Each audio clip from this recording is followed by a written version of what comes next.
Magandang balita po sa ating mga kababayan naghahanap ng trabaho. Aabot sa mahigit 200,000 trabaho ang bubuksan ng Department of Labor and Employment sa selebrasyon ng Araw ng Paggawa sa darating na Mayo 1. Ang detalye sa Balitang Pambansa ni Bien Manalo ng PTV Manila. Kasado na ang Department of Labor and Employment sa selebrasyon ng Araw ng Paggawa sa darating na Mayo 1. Aabot sa mahigit 200,000 trabaho ang bubuksan ng DOLE, kabilang ang mahigit 100,000 local vacancies at higit 30,000 trabaho naman abroad. Kasama sa mga trabahong bubuksan ay mula sa sektor ng manufacturing, retail, BPO, food and service activities at financial o insurance industries. Gaganapin ang mga job fairs sa halos 70 sites sa buong Pilipinas. Pinakamarami pa ring trabaho sa Metro Manila na may mahigit 60,000 trabaho. Mahigit 2,000 employers naman ang makikiisa sa mga job fair.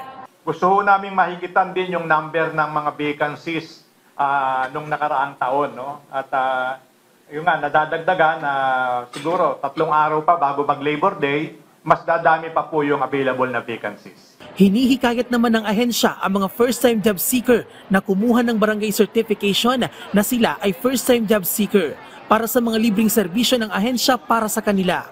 Magsasagawa rin sila ng employment counseling at payo naman ng ahensya para mapagtagumpayan ang job interview. Matulog ng maaga bago po magkaroon ng job fair. Bago pumunta sa job fair, tiyakin na medyo maayos ang kasuotan.